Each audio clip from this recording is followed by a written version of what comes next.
So, hello and welcome back. And apologies yet again because I didn't get a Thursday episode up because I went out and did real life. I had so much fun. I mean, the fact that I had the day before fallen down and pulled all the skin off one of my knees did put a little damper on hiking around Tequamanon Falls, but it was still worth it. And it was still really good. So, it was a lot of fun and we got home much later than I thought. And I just looked at the time and looked at the fact that yet again I did not get ahead and said, it's okay. So apologies for that. This is also, it looks like a fairly long chapter. We actually were planning, and we took a tripod with us to Tequamanon Falls to sit down and do a reading video. Silly me did not, I guess, get firmly in my mind that it's autumn, and all of the tourists were out. There were so many people. We didn't even get to see the lower falls, which made me a little bit sad. Okay, a lot sad because the upper falls are spectacular, and I've got some shorts of them that are going to be coming out, or probably already are out by the time this video comes up. But the lower falls, they're more accessible. The upper falls, I think I already put the short up about the steps to go view them. It's and this is not total steps. There's a twisty tower thing that's 181 steps. You get down to the river level, and then you have to go up some steps and down some more steps and up some more steps and down some more steps. And by the time we were done, my knee didn't hurt as bad as my thighs were just doing that wibble wobble thing. Still worth it. Not gonna lie, still very worth it. But we jumped into the car and we were going to the lower falls, and I pulled into the area going to the parking lot to the lower Tequamanon Falls, and there was a line of about 20 cars just waiting to get in to view the falls, and I was like, can't do it. Can't do it. It was almost too peoply for me, and it was definitely too peoply for Soleil and Aaron. So we just decided to go and hang out on Lake Superior instead. It was a lovely time and I think worth it. So didn't take a lot of video, got a couple of shorts again, but we kind of just spent time in the moment. Don't worry, I will have more videos when I actually go on vacation of different things that I'm doing, and a lot of shorts, you know? It's just sort of that season. Also, if you haven't seen Smokey, Steve, and Mark, they are some YouTube friends of mine. I think I've linked their channel a couple of times, and if you watch Mark's video from Thursday, you might just spot a cameo from me in it. And I'm supposed to be filming another cameo that will go into a future video that will probably be out in the next week or so.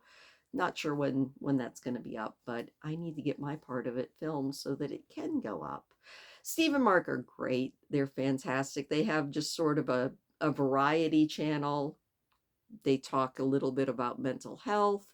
They talk about, or they do cooking videos. Mark does a lot of crafting videos. Steve does a lot of videos where he tries different things, like different as seen on TV things. It's a good channel. It's very wholesome. It's got good vibes, and it's one of my favorite places to go hang out. So if you're into it, just look up Smoky Steve and Mark and give them a chance.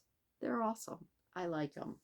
But we are here for Ivanhoe, where Rebecca has sent a letter to her father, who keeps going down in my estimation because he's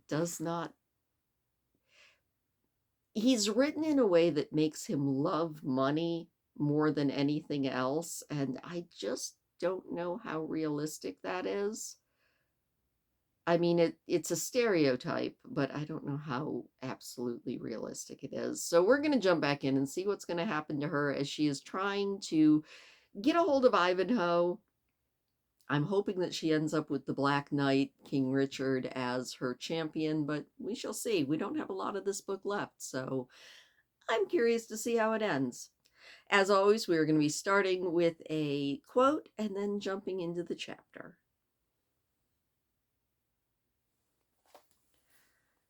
O maid, unrelenting and cold as thou art, my bosom is proud as thine own. Seward. Interesting. Very short quote this time. So let's jump in and see what happens in chapter 39 of Ivanhoe by Sir Walter Scott. It was in the twilight of the day when her trial, if it could be called such, had taken place, that a low knock was heard at the door of Rebecca's prison chamber. It disturbed not the inmate, who was then engaged in the evening prayer recommended by her religion, which concluded with a hymn that we have ventured to translate into English as thus: When Israel of Lord beloved out of the land of bondage came, her father's God before her moved, an awful guide in smoke and flame. By day along the astonished lands the cloudy pillar glided slow, by night Arabia's crimson sands returned the fiery columns' glow. There rose the choral hymn of praise, and trump and timbrel answered keen, and Zion's daughters poured their lays, with priests and warriors voice between. No portents now our foes amaze, forsaken Israel wanders lone. Our fathers would not know thy ways, and thou hast left them to their own. But present still, though now unseen, when brightly shines the prosperous day, be thoughts of thee in cloudy screen to temper the deceitful ray. And oh, when stoops on Judah's path in shade and storm the frequent night, be thou long suffering, slow to wrath, a burning and a shining light. Our harps we left by Babel's streams, the tyrant's jest, the Gentile scorn.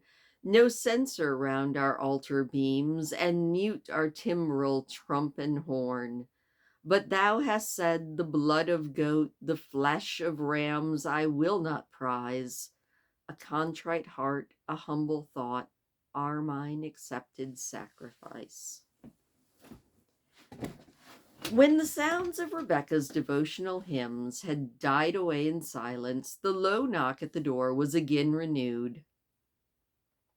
Enter, she said, if thou art a friend, and if a foe, I have not the means of refusing your entry.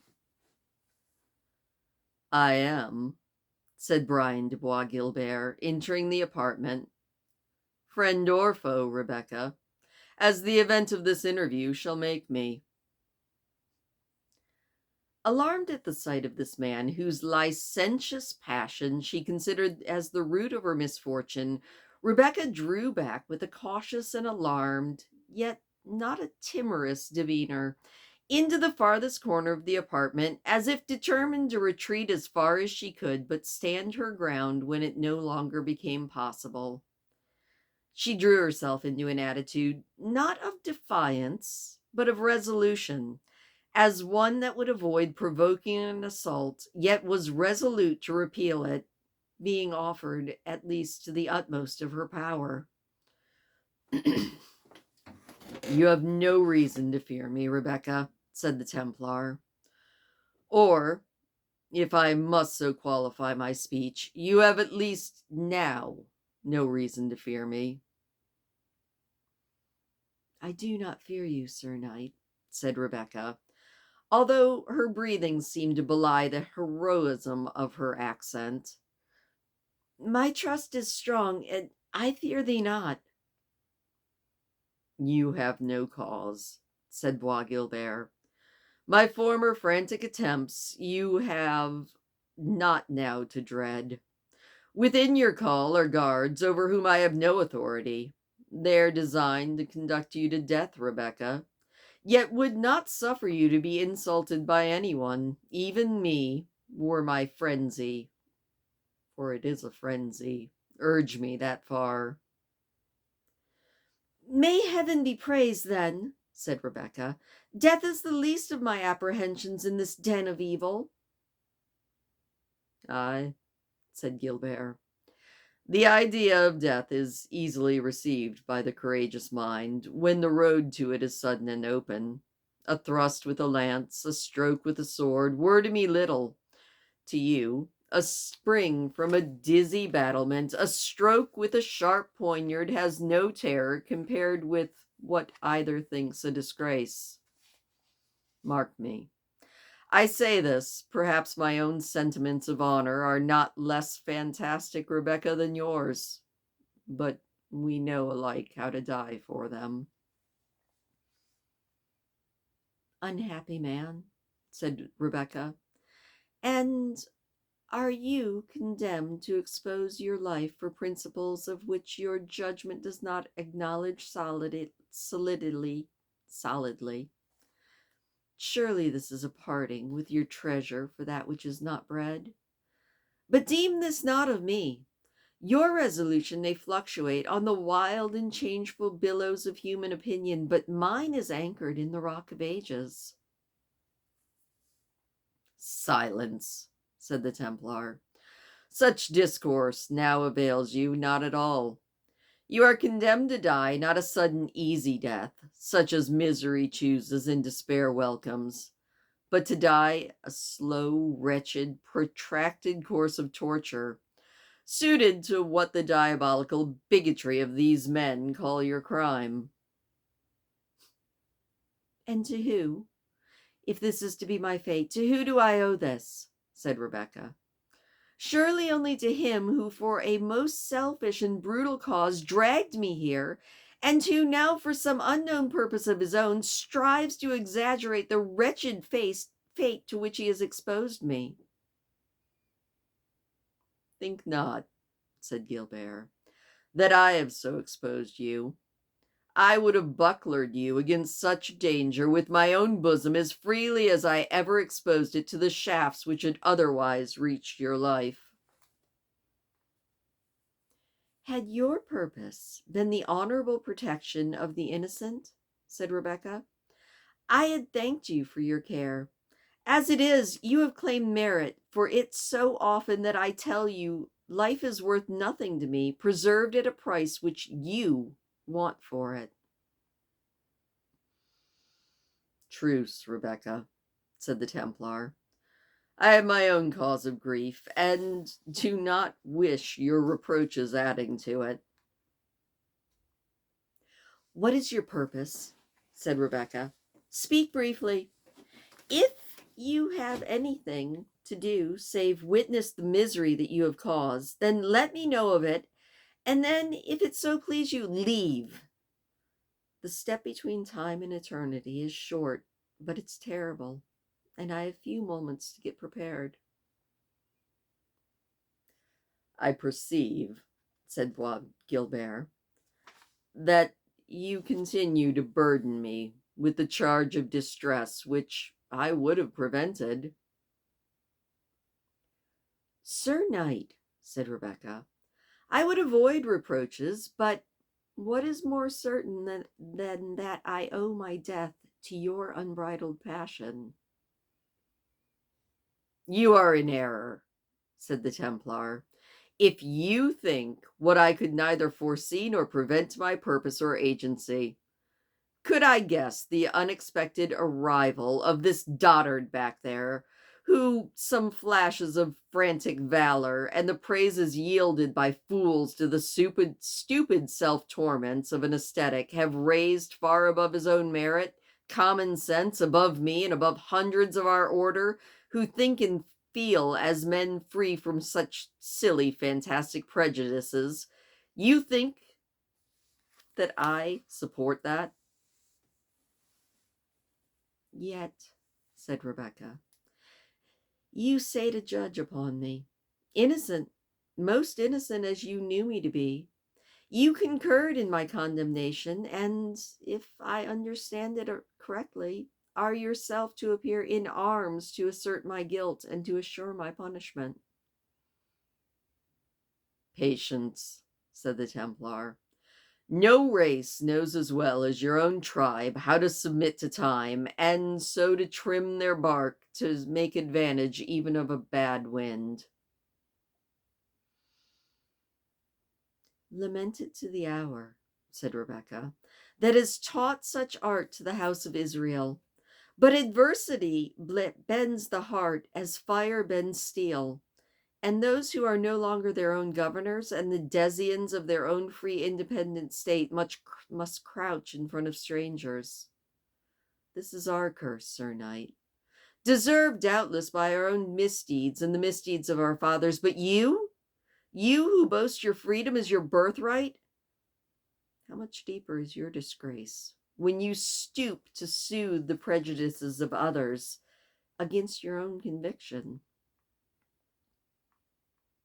Bitter words, Rebecca, said Bois Guilbert, pacing around with impatience. But I did not come here to bandy reproaches with you. Know that Bois Guilbert yields not to created man, though circumstances may for a time induce him to alter his plans. My will is the mountain stream, which may indeed be turned for a while aside by a rock, but fails not to find its course to the ocean. The scroll that warned you to demand a champion, who do you think it came from, if not Bois Guilbert? In who else could you have excited such an interest? A brief respite from instant death, said Rebecca, which will avail me little. Was this all you could do for me? The one upon whose head you have heaped sorrow, and to whom you have brought near even to the verge of the tomb? No, said Bois Guilbert, this was not all I proposed. Had it not been for the accursed interference of that fanatical dotard and that fool Goodericky, who, being a Templar, affects to think and judge according to the ordinary rules of humanity, the office of the champion defender had devolved, not on a precipitor, but on a companion of the order. Then I myself, this was my purpose, had, on the sounding of a trumpet, appeared in the lists as your champion, disguised as a roving knight, who seeks adventures to prove shield and spear, and then Beaumorier would have chosen not one or two or three of the brethren assembled, and I doubted not I could cast them out of the saddle with my lance. That, Rebecca, then your innocence would have been avouched, and to your own gratitude would I have trusted for the rewards to my victory. Sir Knight, said Rebecca, this is but idle boasting, a brag of what you would have done had you not found it convenient to do otherwise. You received my glove, and my champion, if a creature so desolate can find one, must now encounter your lance on the lists, and yet you would assume the air of my friend and protector. Your friend and protector, said the Templar, I will still be, but mark at what risk, or rather at what certainty of dishonor. And then do not blame me if I make my stipulations before I offer up all that I have held dear to save the life of you, maiden. I don't understand you, said Rebecca. Speak. Well then, said Bois Guilbert, I will speak as freely as ever did doting penitent to his ghostly father when placed upon a tricky confessional. Rebecca, if I appear not in these lists, I lose fame and rank, lose that which is the breadth of my nostrils, the esteem, I mean, in which I am held by my brethren, and lose the hopes I have of succeeding to the mighty authority which is now wielded by the bigoted dotard Lucas de Beaumorier, but of which I should make a far different use. This is my certain doom, except I appear in arms against your cause. Accursed gold Ricky, who baited this trap for me, and double a curse on Albert de Malvision, who withheld from me the resolution I had formed of hurling back the glove at the face of the superstitious and supernated fool who listened to such an absurd charge against a creature so high in mind and lovely in form as you. And what help is now ranting or flattery? Said Rebecca. You made your choice between causing to be shed the blood of an innocent woman or of endangering your own earthly state and earthly hopes. What avails it to reckon together? Your choice has been made. No, Rebecca, said the knight in a soft voice, coming close to her. My choice is not made. No, Mark, it is yours to make. If I appear in the lists, I must maintain my name in arms. And if I do so, championed or unchampioned, then you die by the stake and the fire. For there lives not the knight who has coped with me in arms on equal issue or on terms of vantage, save for Richard Coeur de Lion and his minion Ivanhoe. Ivanhoe, as you know, is unable to bear his corslet, and Richard is in a foreign prison. If I appear, then you die, even though your charms should instigate some hot-headed youth to enter the lists in your defense. What is your point in repeating this so often? Said Rebecca. Much, said the Templar, for you must learn to look at your fate from every side. Well, then, turn the page, said Rebecca, and let me see the other side. If I appear, said Bois Guilbert, in the fatal lists, you will die a slow, cruel death, in pain such as they say is destined to the guilty in hell. But if I do not appear, then I am a degraded, dishonored knight, accused of witchcraft and communion with infidels. The illustrious name, which has grown even more under my wearing of it, becomes the hissing and reproach. I lose fame. I lose honor. I lose the prospect of such greatness as emperors barely can attain to. I sacrifice mighty ambition. I destroy schemes built as high as the mountains, with which heathens say their heaven was once almost scaled. And yet, Rebecca, he said, and then threw himself at her feet. This I will sacrifice. This fame I will renounce. This power I will forego. Even now, when it's almost in my grasp, if you will say, Brian de Bois Guilbert, I receive you as my lover.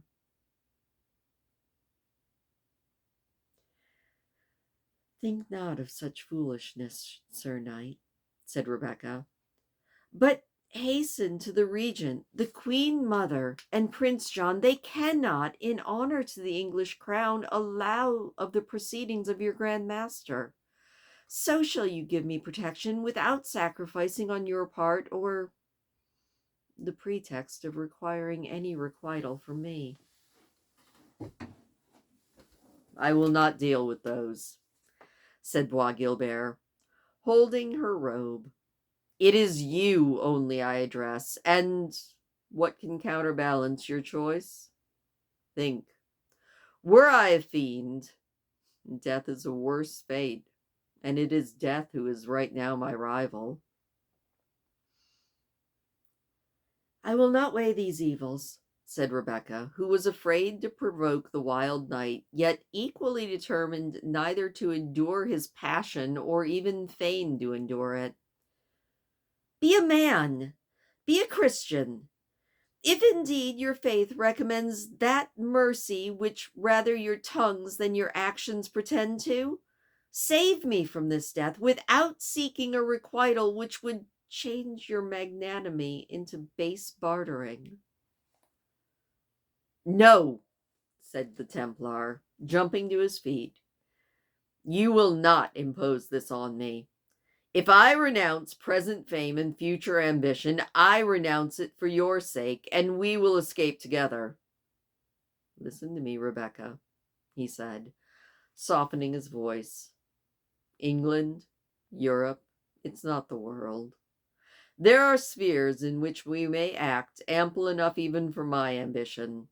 We will go to Palestine, where Conrad Marquis de Montserrat is my friend, a friend as free as myself from the scruples which fetter our freeborn reason. Rather, with Saladin, we will put ourselves in league than endure the scorn of bigots that we condemn. I will form new paths of greatness, he said, again pacing the room. Europe shall hear the loud step of him that she has driven away.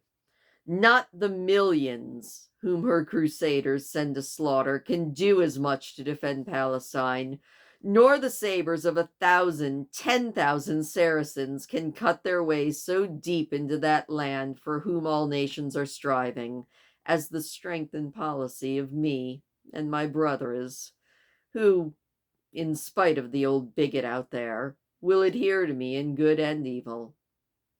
You can be a queen, Rebecca. On Mount Carmel shall we pitch the throne which my valor will gain for you, and I will exchange my long-desired batoon for a scepter. A dream, said Rebecca, an empty vision of the night, which, were it a waking reality, would still not affect me. Enough that the power that you might acquire I will never share. Nor hold I so light of country or religious faith as to esteem the one who is willing to barter these ties and cast away the bounds of an order of which he has sworn to, in order to gratify an unruly passion for the daughter of another people. Don't put a price on my deliverance, Sir Knight. Sell not a deed of generosity.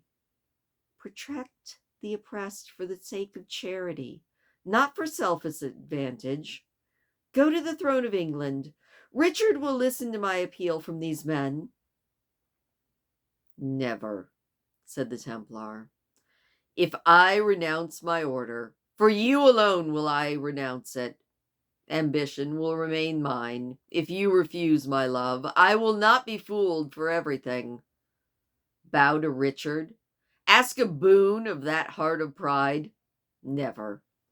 Never, Rebecca, will I place the order of the temple at his feet. I may forsake the order, but I will never betray it. Please, Lord, be gracious to me, said Rebecca, for the succor of a man is well nigh hopeless. It truly is, said the Templar, for proud as you are, you have found in me your match. If I enter the lists with my spear in rest, think not any human consideration shall prevent me from putting forth all my strength, and think then upon your own fate, to die a dreadful death, the death of the worst criminal, to be consumed upon a blazing pile, dispersed to the elements of which our strange forms are composed, not anything left of your graceful frame, from which we could say that this once lived. Rebecca is not a woman to sustain this prospect. You will yield to me. Brian de Bois Guilbert, said Rebecca, you do not know the heart of a woman, or have you only conversed with those who are lost to their best feelings? I tell you that not in thy fiercest battles have you displayed more of your vaunted courage than has been shown by a woman when called upon to surrender and suffer by affection or duty. I am myself a woman, tenderly nurtured, naturally fearful of danger, and impatient of pain, yet when we enter those fatal lists, thou to fight and I to suffer, I feel the strong assurance within me that my courage will be greater than yours. Farewell. I waste no more words on you. The time which remains on earth to the daughter of Jacob must be otherwise spent. She must seek the Comforter, who may hide his face from his people, but who ever opens his ear to the cry of those who seek him sincerely. This is how we part, said the Templar, after a short pause. Would to heaven that we had never met, or that you had been noble birth and Christian in faith. No, by heaven, when I gaze on you, and think when and how we are to next meet, I could even wish myself one of your own degraded people, my hand conversant with ingots and shekels instead of spear and shield, my head bent before every petty noble, and my look only terrible to the shivering bankrupt debtor. I could wish this, Rebecca, just to be near to you in life, and to escape the share that I must have in your death. You have spoken, said Rebecca, as the persecution of such that the Jewish people have been made by your own self. Heaven, in ire, has driven the Jew from his country, but industry has opened to him the only road to power and influence which oppression has left unopened, or opened. Read the ancient history of the people of God, and tell me if those by whom Jehovah wrought such marvels among the nations were a people of misers and users. And no, proud knight, we number names amongst us to which your boasted northern nobility is the gourd compared to a cedar. Names that ascend far back to those high times when the divine presence shook the mercy seat between the cherubim, and which derive their splendor from no earthly prince, but from the awful voice which bade their fathers to be the nearest to the congregation of the vision. Those were the princes of the house of Jacob. Color rose in Rebecca's face as she boasted the ancient glories of her people, but faded as she said, such were the princes of Judah, no more. They are trampled down like cut grass and mixed with the mire of the ways. Yet there are those among them who shame not such high descent, and of such shall be the daughter of Isaac. Farewell. I envy not your blood-won honors. I envy not your barbarous descent from the northern heathens. I envy not your faith, which is ever in your mouth, but never in your heart. There is a spell on me, by God, said Bois Guilbert. I almost think yon besotted skeleton spoke the truth, and the reluctance with which I part from you has something more than natural to it.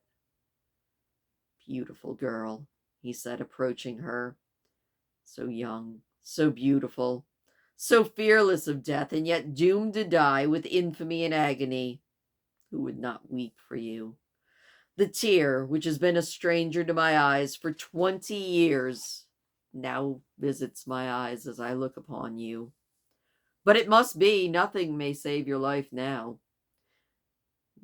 You and I are but blind instruments of some irresistible fatality that hurries along like goodly vessels driving before a storm, dashed against each other to perish. Forgive me, and let us part at least as friends do. I have assailed your resolution in vain, and mine is as fixed as adamantine. Thus, said Rebecca, do men throw on fate the issue of their own passion. But I do forgive you, Brian de Bois Guilbert, though you are the author of my death. There are noble things which cross over your mind, but it is the garden of the slug, and the weeds have rushed in and conspired to choke the fair, wholesome blooms. Yes, Rebecca, said Brian. I am, as you have said, untaught, untamed, and proud that amidst a shoal of empty fools and crafty bigots, I have retained the preeminent fortitude that puts me above them. I've been a child of battle from my youth on, high in my views, steady and inflexible in pursuing them. Such I must say, proud, inflexible, unchanging, and of this world, well, we will have proof.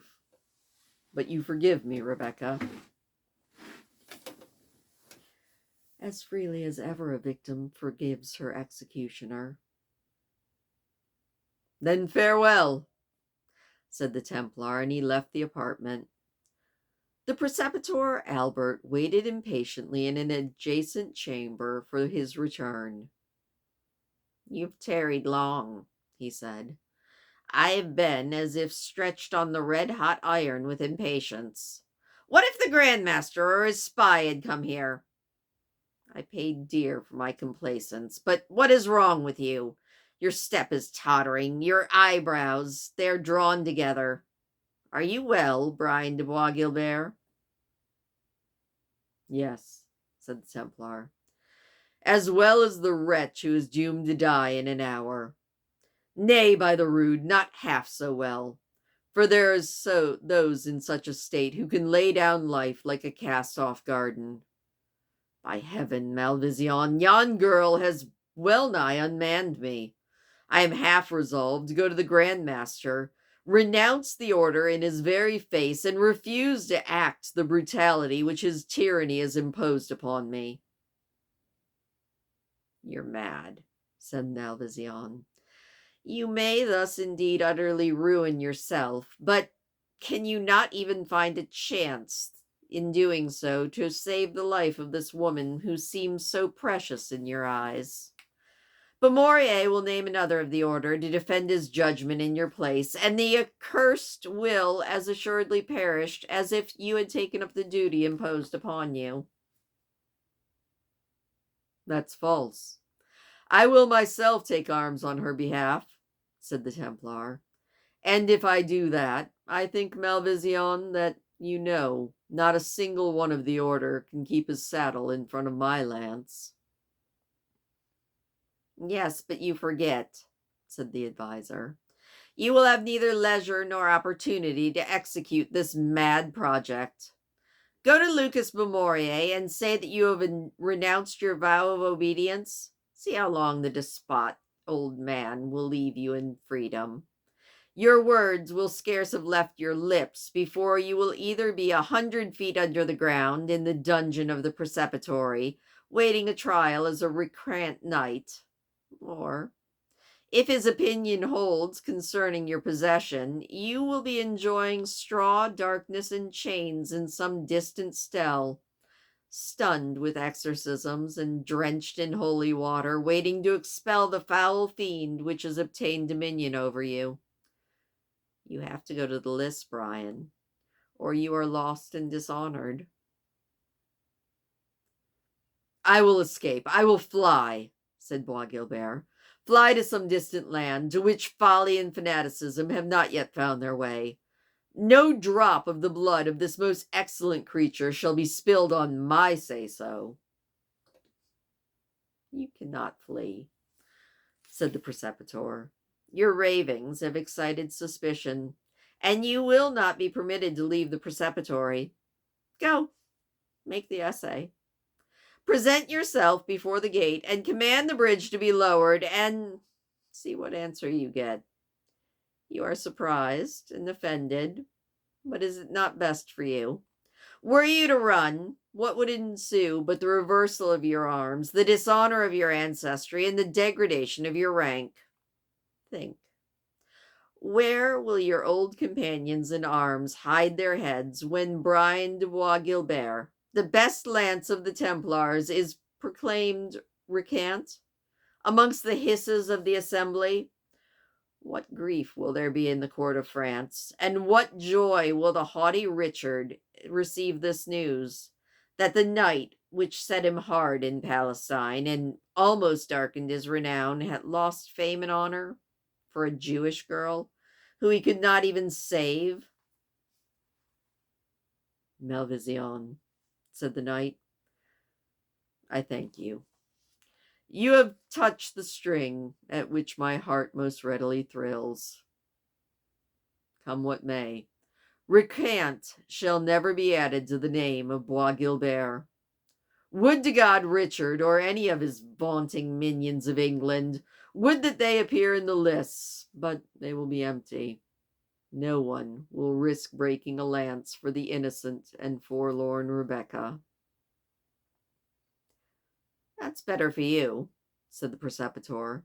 If no champion appears, it is not by your means that this unlucky damsel will die, but by the doom of the Grand Master, with whom all blame will rest, and who will count that blame for praise and commendation. True, said Bois Guilbert.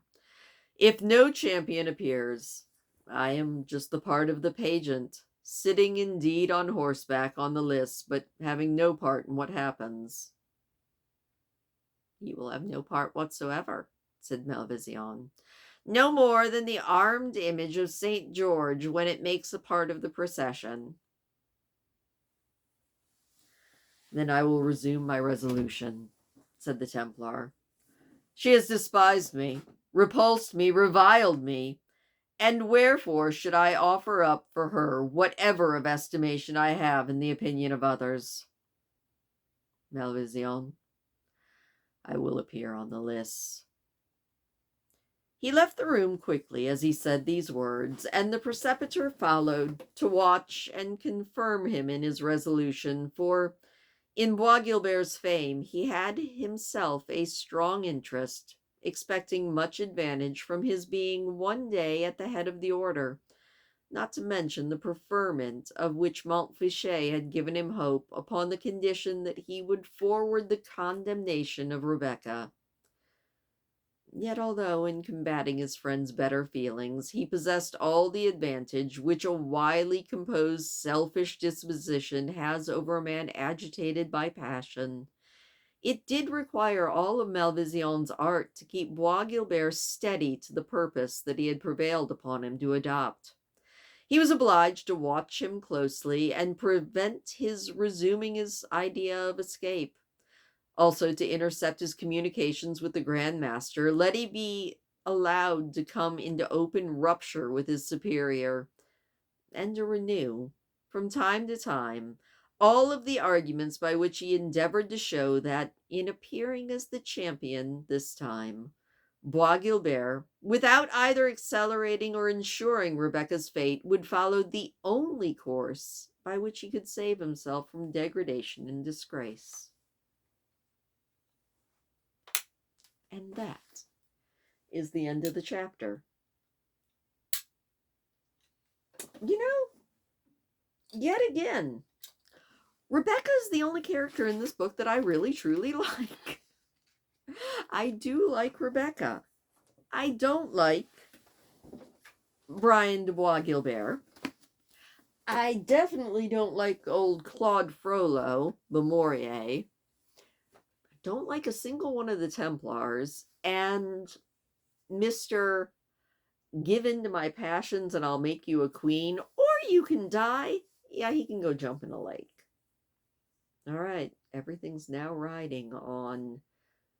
I mean, I would say it's all riding on Ivanhoe since that's the name of the book, but I think it's all actually riding on King Richard because I don't think Ivanhoe is healthy enough. Unless Ivanhoe shows up, beats de Bois Guilbert, and then dies, and we have a sad ending all around. I guess we're going to have to wait and see. As long as Rebecca leaves this book alive, I won't count it a terrible book. I mean, I don't count this a terrible book. Overwritten, yes, but the story is actually pretty good. Anyway, thank you, as always, for listening. Please do hit the thumbs up on your way out. And again, apologies for no Thursday video last week. I'll do better, she says, hoping that that's true. Anyway, have a good night, and I will see you later.